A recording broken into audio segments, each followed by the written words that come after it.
Jelang Lebaran, kepadatan dan kerumunan terjadi di sejumlah daerah, salah satunya Pasar Tanah Abang, Jakarta Pusat. Dalam 2 hari terakhir, saat akhir pekan, lautan manusia memadati Pasar Tanah Abang demi membeli kebutuhan baju Lebaran jelang Lebaran. Sayangnya, pengunjung masih terlihat berkerumun dan tidak mematuhi protokol kesehatan. Mereka tidak menjaga jarak, dan ada sebagian yang tidak menggunakan masker.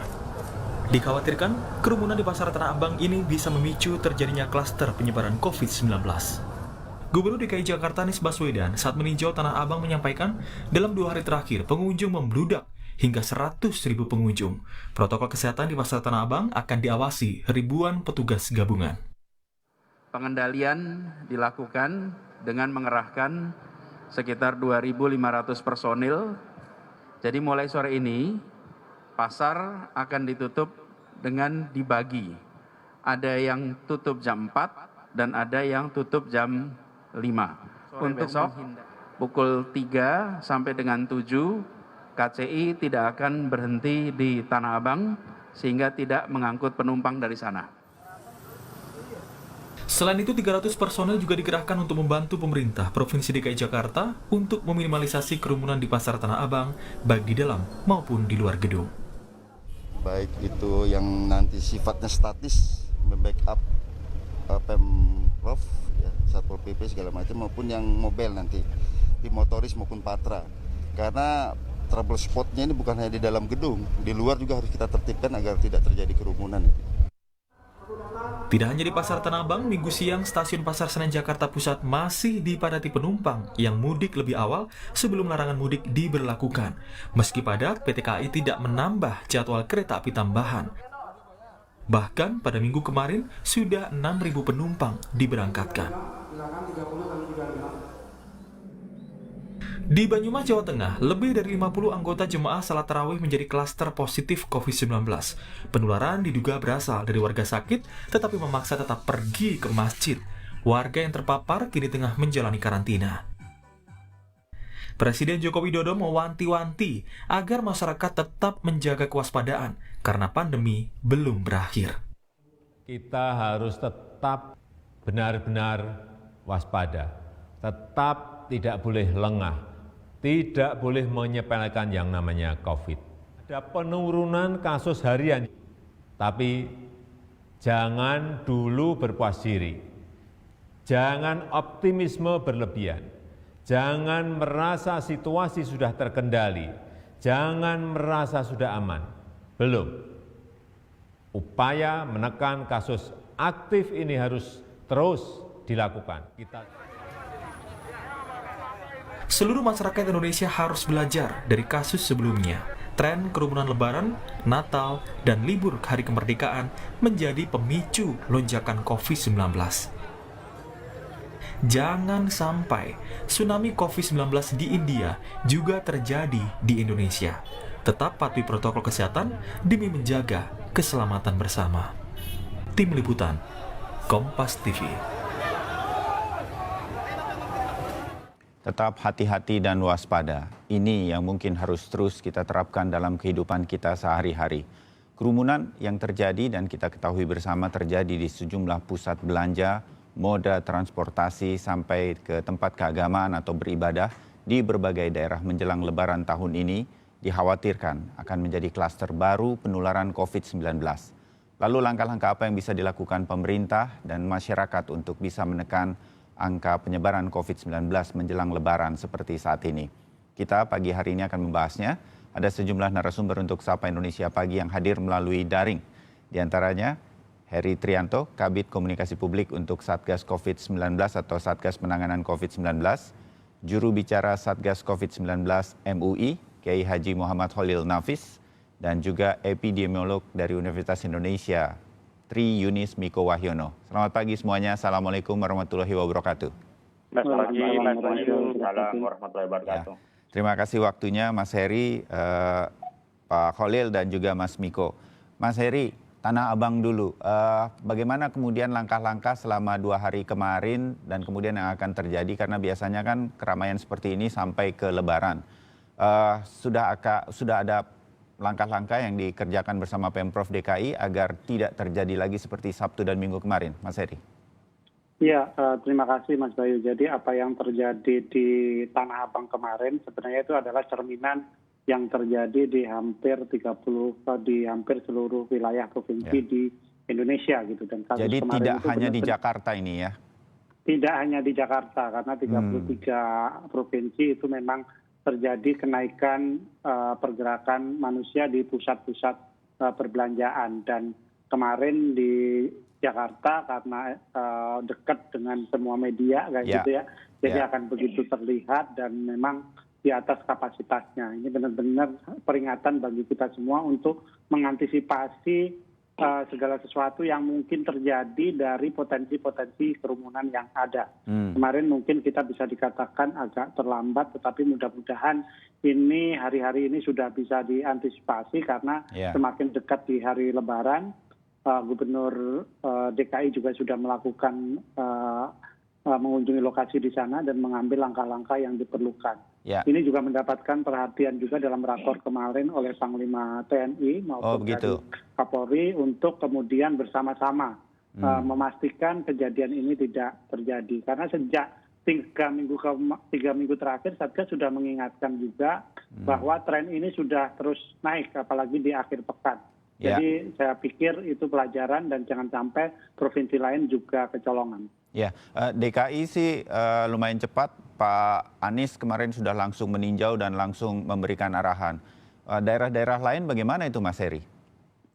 Ya, karena kemarin itu di rakor itu diikuti oleh sejumlah gubernur juga, itu juga menjadi perhatian karena mereka juga sudah tahu sebenarnya, sudah diingatkan ya dari peringatan semula gitu dari 2-3 pekan lalu pada setiap rapat ini loh ada terjadi kenaikan semuanya, bukan hanya di kota-kota besar saja gitu. Jadi memang ada kecenderungan mobilitasnya dan itu juga terlihat dari hasilnya. Jadi hasil hasil kasus hariannya yang meningkat terutama di daerah Sumatera itu hampir seluruh provinsi ini mengalami kenaikan. Hasil dari pantauan bahwa ada keramaian yang meningkat di pusat-pusat belanja selama sebutlah 3 minggu terakhir ini terbukti bahwa kasusnya juga meningkat. Begitu Mas Heri maksudnya? Betul, selalu membuktikan sebenarnya tesis yang berulang ya. Jadi ketika kerumunan meningkat, kemarin juga saya ingatkan yang menjelang puasa gitu, sekarang sudah kenaikannya bisa kita lihat. Dan kasusnya Mas Bayu, kalau kita lihat kasusnya itu juga sempat kita mengalami penurunan yang signifikan ya. Dalam pekan antara 15 sampai 22 April ya ada penurunan 6.841 kasus. Tapi kalau kita lihat setelah 22 April sampai kemudian 1 Mei kemarin itu mulai terjadi stagnasi. Jadi kasus aktif kita itu udah flat sekarang di 100.000, 100.500, sempat turun 99.000, kemudian naik lagi 100.000 dan sampai sekarang 100.000 lebih. Jadi tren yang terjadi di pekan sebelumnya itu seperti terhenti di pekan lalu. Analisanya adalah ini ya buah dari kejadian 2 atau 3 pekan sebelumnya yang sekarang sedang kita dapatkan hasilnya. Ya, ini menjadi kewaspadaan kita. Dalam rakor kemarin kemudian apa solusinya yang diharapkan? TNI Polri hadir dan diminta apa kepada para pemimpin daerah, Mas Heri?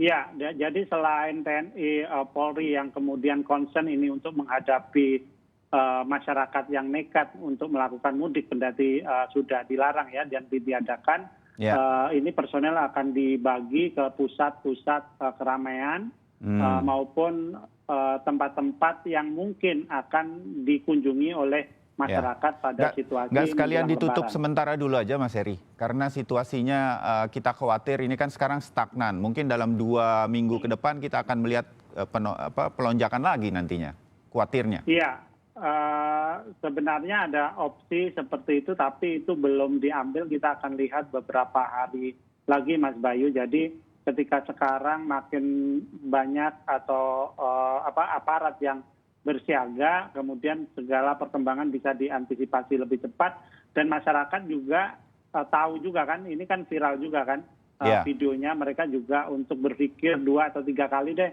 sebelum berbelanja untuk Lebaran. Lagi pula kan belanja Lebaran kali ini pun juga situasinya masih belum berubah, jadi mungkin keinginan untuk berganti baju baru dan lain-lain itu bisa juga tidak dilakukan terlebih dahulu. Oke, ini menjadi himbauan sekali lagi setelah kita berkali-kali sebetulnya sudah menghimbau. Tapi saya pindah dulu ke Pak Khalil. Pak Khalil, di Banyumas tadi dalam paket pengantar obrolan kita pagi hari ini juga kita sampaikan sebagai kewaspadaan, keprihatinan dan kewaspadaan. Ada klaster terawih begitu. Pantauan MUI mengenai terawih-terawih di seluruh Indonesia, taat protokol kesehatannya, saya melihat sih beberapa masjid cukup ketat ya. Tetapi apakah kemudian ini bisa dijaga terus oleh seluruh pengurus masjid misalnya untuk terawih dan kemudian nanti sholat id? Pak Khalil? Ya, terima kasih Mas Bayu. Ya. Kita ngelihat di tengah-tengah masyarakat, di masjid-masjid yang perkotaan, apalagi masjid-masjid yang memang masjid agung atau masjid jami gitu, relatif lebih rapi. Mampu menjaga prokes ya? Betul, lebih bisa menjaga prokes dan juga lebih ketat dan disiplin.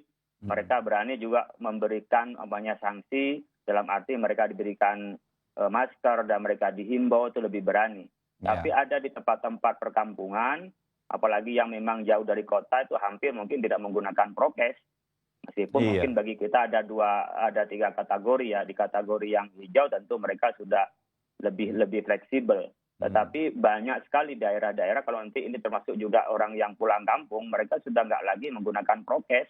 Karena di daerah-daerah tersebut sudah tidak menggunakan seperti masker atau physical distancing. Saya pengalaman pribadi beberapa daerah yang mengundang itu bilang, kita udah nggak ada masalah Pak, di tempat kami sudah tidak pakai masker, udah jalan gitu aja, normal. Ini mungkin bisa masukan ke Mas Heri.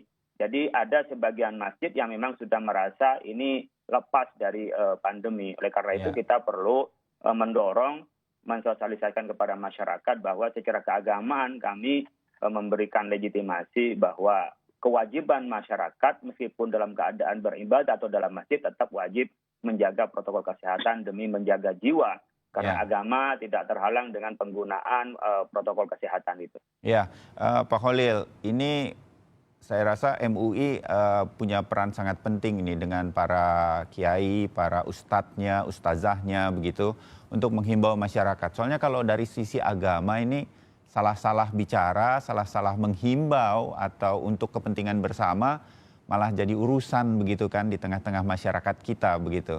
Nah, bagaimana kemudian solusi-solusinya yang sudah dipikirkan MUI? Ada semacam konsolidasi juga atau tidak berkaitan dengan hal ini di tengah bulan Ramadan yang masih berlangsung? Ya, pertama kita menjelaskan kembali dan memberikan sosialisasi yang lebih mudah melalui media-media ya yang bisa kita kirimkan presentasi, video dan seterusnya kita lakukan kepada masyarakat untuk memberi penjelasan bahwa kondisi sekarang ini tak jauh beda, bahkan masih sama dengan Ramadan yang lalu. Tapi kita harus lebih hati-hati karena tahun lalu kita sudah punya aware bersama ketakutan yang kita bisa rasakan. Tapi sekarang kan orang rasa takutnya sudah mulai berkurang dan merasa biasa gitu loh. Nah, ini apalagi sudah ada vaksinasi kan ya, Pak Khalil? Nah itu, karena mereka yang merasa vaksinasi merasa sudah bebas, padahal efekasinya masih 65%, nggak sedikit juga teman-teman yang sudah divaksinasi juga terkena gitu. Artinya itu hanya bagian dari upaya kita. Oleh karena itu kita juga melakukan koordinasi dengan MUI daerah, dengan ormas-ormas untuk menyampaikan hal ini. Tentu ini masih belum cukup saya kira, ya. Tapi kita tetap harus jelaskan, terus kita masyarakat kepada masyarakat. Termasuk saya ucapkan terima kasih kepada Kompas TV pada pagi hari ini untuk menjelaskan juga ada kesalahan seperti halnya di beberapa daerah yang viral di video itu ada orang yang jadi takmir masjid itu menyalahkan orang yang pakai masker karena salah menafsirkan ayat Al-Quran bahwa kalau masuk itu aman dianggap masuk masjid, padahal itu adalah konteks yang berbeda. Ini juga tantangan bagaimana kita bisa mensosialisasikan paham keagamaan yang tidak bertentangan dengan medis dan sains. Artinya paham keagamaan itu adalah mengakomodir bagaimana atau kondisi-kondisi tertentu sehingga ibadah itu disesuaikan. Seperti halnya kita memang dalam keadaan normal sholat berdiri, tapi kondisi tertentu karena kita nggak mampu bisa duduk, bisa berbaring. Demikian juga dalam keadaan normal kita memang tidak pakai masker. Tapi ketika dalam wabah begini, memelihara itu wajib, sementara pakai masker makruh, maka kita mewajibkan pakai masker ketika kita berdekatan dengan yang lain. Kenapa? Karena menjaga jiwa itu wajib, sementara agama masih bisa dilaksanakan dengan kondisi atau protokol kesehatan yang kita pastikan, yang kita juga ajarkan dan kita sosialisasikan kepada masyarakat. Ya, mudah-mudahan ini makin jelas setelah Pak Khalil juga menyampaikannya kembali di Kompas TV. Pak Khalil begini, kita semua melihat India, dan India salah satunya adalah acara keagamaan mereka, lalai mereka dalam protokol kesehatan ketika mereka sudah melakukan vaksinasi. Persis seperti Indonesia, vaksinasi sudah dilakukan, kemudian ada Ramadan dan sebentar lagi Idul Fitri. Kita belajar dari India, dan kemudian apakah MUI juga terbuka atas masukan-masukan data nanti dari berbagai pihak termasuk Satgas pusat maupun daerah, sehingga akan ada evaluasi terhadap sholat taraweh di sisa Ramadan ini dan juga sholat Id kepada masyarakat. Termasuk ada kemungkinan kita akan meminta sholat Id misalnya di rumah terlebih dahulu. Artinya ini tetap terbuka kemungkinannya agar umat Islam bisa kemudian menerima ini, ada kemungkinan-kemungkinan ke depan. Supaya kita tidak kemudian menanggung akibatnya setelah Ramadan dan Idul Fitri, kan begitu Pak Khalil? Ya, kita masih berlaku MOU antara MUI dengan Satgas BNPB ya. Ya. Artinya kita bersama-sama untuk bagaimana menanggulangi pandemi COVID ini. Di dalam fatwa kami belum dicabut, ada 3 kategori itu, kategori merah, oranye, dan hijau. Ya. Di saat itu kondisi merah, maka tentu tetap berlaku fatwa. Bisa saja kita menghimbau untuk sholat di rumah. Ya. Di tempat yang masih bisa lakukan prokes, ya kita mempersilahkan Bapak Ibu sekalian untuk bisa juga sholat di masjid dengan prokes itu. Ya. Dan sekarang saya pikir jelas tadi penjelasan berkenaan dengan, kan sekarang ini banyak dibenturkan. Kalau masjid kenapa diawasi Pak, kalau pasar kok tidak? Saya pikir di sini saya punya saran juga, kalau masjid umpamanya ini dibatasi, pasar tutup. Ya. Jadi pasar tutup, mall juga tutup, kita bisa beli online kok. Ya. Jangan sampai masjid ditutup, pasar dibuka. Kami nggak bisa nahan ini. Ya. Isu di publik. Jadi harus kita serentak bahwa dimanapun dan kondisi apapun, umpamanya ketika pasar masjid ditutup, maka pasar pun ditutup, mall pun ditutup. Jadi kita memberikan hal yang seimbang. Kami terbuka, tetap dalam fatwa itu kategori 3 kalau memang bahaya, ya kita memang harus ad-daruratu tubihul mahdhurah, ya. Apalagi ini cuma sunnah ya, Pak. Sholat itu, Id itu sunnah. Yang Jumatan saja kita pernah himbau untuk dan kita meminta untuk sholat di rumah, maka sangat terbuka kemungkinan itu. Tapi itu ya. Dan kita bisa melakukannya sebetulnya, ya. Bisa. Jadi kita bisa kompak kok. Ya. Punya pemahaman yang sama, tetap selalu mensosialisasikan pada masyarakat biar nggak salah paham. Baik, tapi saya mengerti ketika Pak Khalil mengatakan kalau kemudian penegakan upaya untuk menekan penyebaran COVID-19 yang kita harus waspada ini harus ditutup semua, samakan semua kebijakannya sehingga kemudian tidak ada semacam pilih kasih atau sangkaan-sangkaan terhadap itu. Kami mengerti itu. Nah, Mas Miko, Anda melihat sudah langkah-langkahnya, kita juga melihat ada titik-titik kekhawatiran. Pusat belanja, buka bersama, sholat taraweh. Saya juga ingin mengingatkan lagi, moda transportasi. Beberapa kali ini epidemiolog yang hadir di kami mengingatkan itu kereta komuter juga terus diawasi begitu. Nah, hal semacam ini, Mas Miko, apakah kemudian langkah-langkahnya sudah tepat atau bagaimana menurut Anda? Ya, jadi keberhasilan program penanggulangan COVID di Indonesia itu amat tergantung data surveillance-nya. Kalau data surveillance saja diragukan, maka keberhasilannya juga diragukan begitu. Yeah. Jadi saya sudah bertanya kepada ahli yang lain, apakah mereka yakin berdasarkan data surveillance kita kasus COVID di Indonesia sudah turun. Semua ahli, baik itu Mas Diki Budiman atau Pak Pandu Diono atau Pak Iwan Aryawan, tidak yakin bahwa kasus itu menurun di Indonesia. Okay. Jadi menurut saya seharusnya surveillance itu benar-benar menggambarkan kasus di masyarakat. Jadi sekarang kasus di masyarakatnya menurut saya dibandingkan Ramadan tahun lalu itu jauh lebih tinggi. Jadi kalau Ramadan tahun lalu itu 2.000 kasus, sekarang artinya 5.000 yang dilaporkan di surveillance, mungkin kasus kita 2 kali lipatnya, mungkin 3 kali lipatnya. Jadi saya ini deg-degan begitu mendengar Tanah Abang penuh begitu, kemudian mendengar pasar ITC Depok saja penuh, Mas. Betul. Jadi pasar-pasar tradisional juga penuh. Jadi saya sedih begitu karena saya tahu risiko mereka akan terkena COVID-19. Jadi saya tidak bisa bilang apa-apa. Kesalahan itu adalah kesalahan pemerintah. Kemudian tidak diantisipasi, pasar-pasar penuh, harusnya kemudian mulai saya mengatakan bahwa kasus COVID di Indonesia itu lebih banyak dari yang seharusnya. Pemerintah harusnya mengantisipasi, mau itu pemerintah pusat maupun pemerintah provinsi atau pemerintah kabupaten atau kota, semuanya bertanggung jawab karena sekarang adalah masih wabah COVID di Indonesia. Jadi kalau tidak campur tangan pemerintah, nggak ada apa-apanya.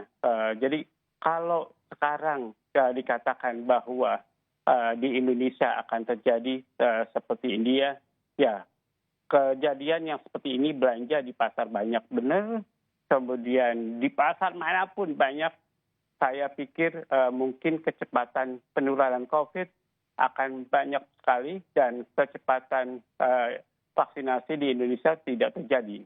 Kalau begitu India bisa terjadi di Indonesia. Jadi saya sangat sedih begitu melihat kepadatan orang di pasar. Jadi kalau begitu saya himbau kepada masyarakat, tolong tidak ke pasar pada waktu yang penuh. Kalau tolong tidak taraweh di masjid. Jadi tolong tidak sholat id bersama-sama di masjid atau di lapangan. Kondisi sekarang itu lebih banyak kasusnya dibanding tahun lalu. Bahkan menurut saya kondisi yang sebenarnya yang tidak bisa dipantau oleh surveillance itu jauh lebih banyak. Jadi menurut saya tolong jangan jadikan negara kita itu seperti India.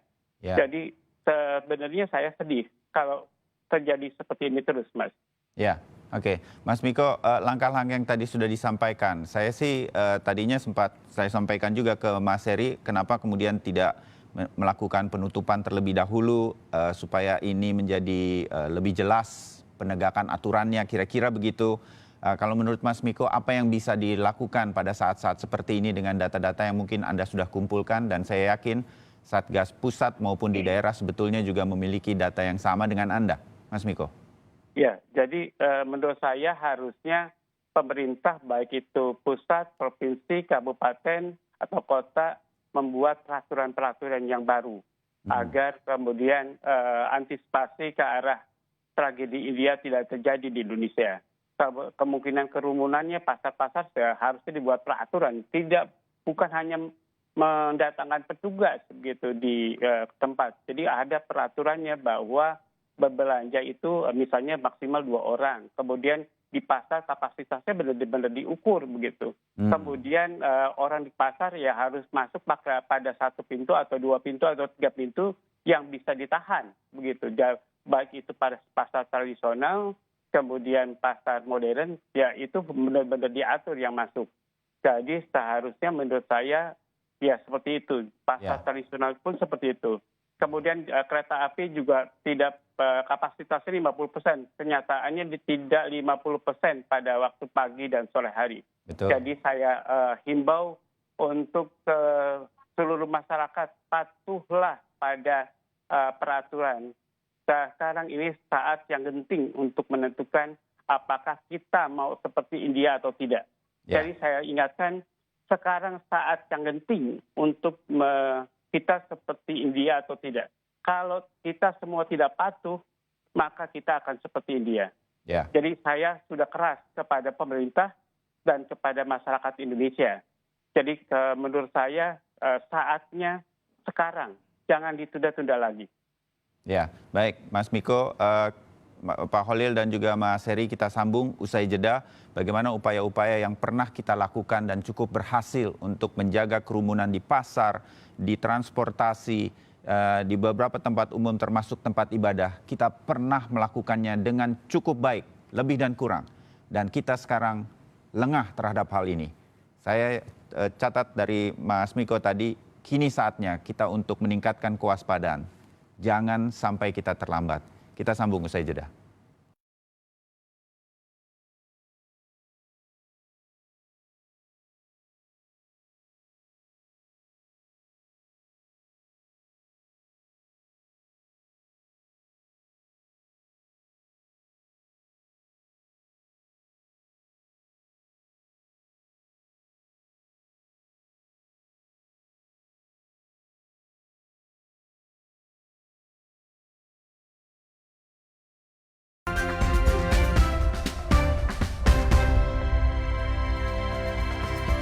Masih menyambung tema dialog Sapa Indonesia pagi hari ini, saudara, kita mewaspadai gelombang kedua atau apapun namanya yang akan mungkin saja terjadi berkaitan dengan COVID-19 di Indonesia.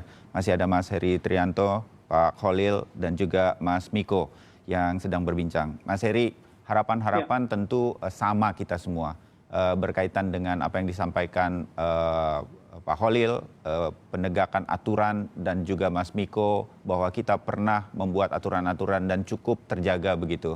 Sekarang kan ini kita seperti lepas begitu. Apakah dalam rakor kemarin ada upaya-upaya secara teknis, secara juklak teknisnya nanti akan kembali seperti waktu itu? Pasar kan harusnya bisa satu pintu, KCI, kereta komuter Indonesia juga bisa mengurangi sampai 50% yang sekarang tidak terjadi. Nah, semacam ini dikembalikan ke titik-titik itu, ada upaya ke arah sana. Dan apakah kalaupun Satgas COVID-19 pusat kepada ke daerah sudah meminta itu, apakah kemudian bisa dilakukan? Apa kendala-kendalanya, Mas Heri? Ya, terima kasih Mas. Jadi memang sebenarnya dari sisi regulasi itu tidak ada yang berubah sejak Maret gitu ya. Bahkan ada penyesuaian-penyesuaian disesuaikan dengan perkembangan gitu. Dan seperti dikatakan tadi bahwa kita juga tidak boleh jumawa dengan penurunan 43% kasus dalam 10 pekan terakhir gitu kan. Seperti dikatakan oleh Presiden bahwa situasinya ini tetap harus diwaspadai. Bahkan Ketua Satgas pun juga mengatakan itu berulang-ulang gitu ya.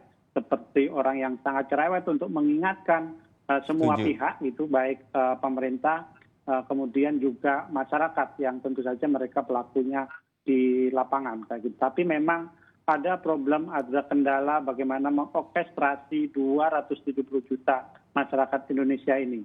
Jadi memang ini selalu menjadi perhatian kita semua, dan di rakor itu sebenarnya sudah muncul berbagai macam komitmen dari pemerintah daerah. Seperti misalnya di Lampung Selatan ketika kasusnya sedang naik nih, satu kabupaten di Lampung Selatan, pintu masuk dari Jawa ya. Itu mereka sudah mengeluarkan regulasi untuk meniadakan sholat Id nanti untuk mencegah terjadinya kerumunan gitu. Dan memang harus banyak lagi yang harus kita lakukan. Saya rasa nanti kita berkolaborasi juga dengan media yang saya pikir seperti Kompas TV ini tidak henti-hentinya ya mengingatkan pada setiap talk show-nya gitu kan. Pak Miko yang luar biasa juga mengingatkan, mengkritik pemerintah juga kayak gitu, yang mengatakan bahwa kita tidak boleh terlena dengan penurunan kasus karena bisa jadi kasusnya lebih besar dari itu. Cuman memang ini dari data surveillance yang tersedia saat ini sebenarnya itu bisa diperbandingkan dengan kemudian tingkat keterisian rumah sakit. Gitu. Ketika misalnya kasusnya 15.000 seperti kemarin, memang per hari ya rumah sakit kewalahan gitu. Tapi sekarang memang rumah sakit itu kapasitasnya di bawah 50%. Jadi bisa untuk mengantisipasi jika kita bisa mempertahankan situasi ini. Tapi tadi saya peringatkan juga bahwa dalam satu pekan terakhir ini terjadi stagnasi jumlah kasus aktif setelah sebelumnya menurun cukup drastis. Nah, ini yang harus benar-benar diperhatikan, harus kita jaga atau kita turunkan, jangan sampai malah sebaliknya. Karena keteledoran kita semua ya, masyarakat kemudian juga pemerintah yang kurang firm juga untuk menertibkan masyarakat, akhirnya kita nanti panen kasus gitu dalam beberapa pekan ke depan. Tapi saya rasa dengan kejadian di India, kita semua menjadi semakin waspada. India adalah contoh kasus yang sempurna bagi Indonesia ya. untuk kemudian semua pihak berpikir ulang untuk sebelum bertindak gitu ya, memikirkan bahwa situasi ini memang ada. Tapi memang dalam sebuah struktur masyarakat itu selalu berlaku kurva normal, Mas Bayu. Jadi ada yang ekstrim kanan, ekstrim ke kiri gitu. Jadi memang ini akan agak susah untuk diluruskan atau bergabung ke tengah misalnya. Seperti yang diceritakan Pak Kolil tadi, kejadian di Bekasi.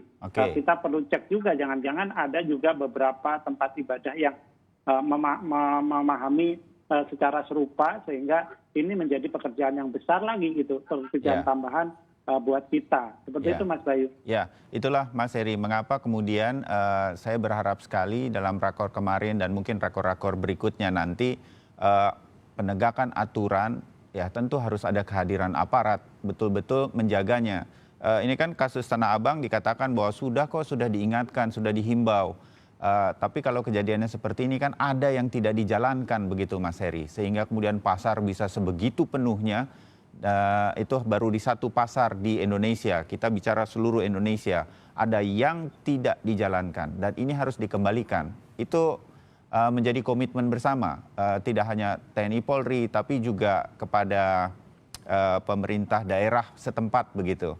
Himbauan ke masyarakat sih satu hal lah, tapi masyarakat tentu kadang-kadang ada yang ingin membandel seperti juga mudik, tapi kan bagaimana kemudian aparat menegakkan aturan tersebut, Mas Heri? Iya, saya rasa faktor penegakan aturan itu sangat penting ya. Misalnya setelah kejadian 2 hari ini kemudian kita seperti bersama-sama dibangunkan dan kemudian di sekitar Tanah Abang, Tamrin City itu akan ditempatkan 2.500 aparat. Jadi saya rasa ini sebuah langkah yang untuk mengantisipasi terjadinya kerumunan lanjutan, karena ini Idul Fitri tinggal seminggu lagi, masyarakat tentu akan berdatangan. Saya rasa ini juga akan dilakukan oleh di daerah-daerah juga harus melakukan hal yang sama, terutama yang di pusat-pusat perbelanjaan, karena memang ada tren kenaikan di sana kayak gitu. Di Bandung juga beredar bagaimana situasi malnya juga penuh misalnya. Makanya kemudian kita juga lihat Bandung, Jawa Barat adalah salah satu provinsi yang terus naik gitu, ketika daerah-daerah lain turun. Seminggu lalu ada 19 provinsi dengan kenaikan kasus. Gitu. 15 provinsi kasusnya menurun. Jadi ini yang penting juga menjadi perhatian.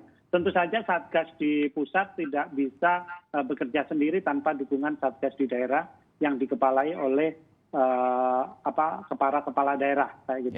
Dan kemudian kita juga ingin memastikan PPKM skala mikro yang sekarang sudah terbentuk 28.000 posko yang punya sumber pembiayaan ya untuk operasional itu dari dana desa, kemudian dari dana kelurahan, dan kami menerima laporan itu sudah bisa berjalan. Ini akan bisa efektif juga membantu proses surveillance yang seperti yang diinginkan oleh Mas Niko tadi gitu. Jadi ada 53% dari posko itu yang bahkan sekarang memiliki fasilitas karantina ketika kemudian mengantisipasi para pemudik yang membandel, misalnya seperti itu. Jadi ini benar-benar mudah-mudahan kita sudah belajar dari tahun lalu, belajar dari kejadian kemarin, dan kita terus belajar dan tidak berhenti dan tidak berputus asa tentu saja. Ya, Mas Miko, Anda cukup yakin atau teryakinkan dengan upaya-upaya yang sudah disampaikan secara koordinatif nantinya oleh Mas Heri tadi? Ya, pada prinsipnya segala upaya saya hargai. Jadi upaya-upaya memberhentikan orang belanja, upaya-upaya supaya orang tidak berkerumun di masjid, atau menganjurkan saja saya hargai gitu. Menganjurkan orang tidak sholat taraweh di masjid, menganjurkan orang sudah tidak sholat id di lapangan atau di masjid, menganjurkan orang tidak belanja. Jadi saya berharap masyarakat Indonesia tidak terjadi di India. Kalau itu terjadi di India, itu kesalahannya pemerintah. Baik itu pemerintah pusat atau pemerintah provinsi, pemerintah kabupaten atau kota. Karena saya sudah mengingatkannya lewat televisi. Jadi menurut saya tugas saya sudah selesai kalau saya sudah mengingatkan kepada pemerintah maupun masyarakat. Tinggal pemerintah dan masyarakatnya yang apakah mau ikut pada anjuran saya atau tidak begitu. Apakah pemerintah dan masyarakat memilih kita mau seperti India. Saya pikir tidak begitu. Jadi segala upaya saya hargai. Kemarin Presiden memajukan dilarang mudik tanggal 22 walaupun penerapannya tidak tanggal 22, ya itu pun saya hargai. Kalaupun ada perubahan kebijakan begitu. Kemudian ada kebijakan-kebijakan yang menurut saya lebih banyak jadi saya masih mengharapkan MUI untuk melihat datanya kembali, kemudian bertanya kepada Kementerian Kesehatan apa data yang ada begitu, kemudian surveillance-nya bagaimana. Sebaiknya mungkin MUI mungkin membuat peraturan baru agar masyarakat tidak dianjurkan untuk tarawih di masjid, kemudian sholat id di lapangan atau masjid. Jadi saya berharap kerumunan itu berkurang. Jadi setelah Idul Fitri kita tidak panen kasus COVID begitu. Saya takut panen ini akan membuat kita lebih banyak kasusnya dan kemudian kita akan seperti India. Oke, Pak Holil, berkaitan dengan usulan dari Mas Miko, akan terus melihat situasinya dan kemudian beradaptasi nanti dengan situasi dan membuat himbauan ataupun aturan nanti kepada umat Muslim menjelang Lebaran? Kita sudah lakukan dan memasyarakatkan bersama dengan Satgas. Pak Sekjen sudah menyampaikan tentang himbauan jangan mudik. Artinya ini kita searah dengan pemerintah. Yang kedua, beberapa tempat yang memang itu punya potensi untuk penularan, kami pun juga sepakat dengan pemerintah untuk menunda orang datang ke masjid dan orang beribadah di rumah di kondisi tempat yang memang itu rawan. Nah, rawan dan tidak rawan dalam fatwa kami sudah dijelaskan. Itu kembali kepada yang berwenang dan kompeten. Berwenang adalah pemerintah, yang kompeten adalah para medis.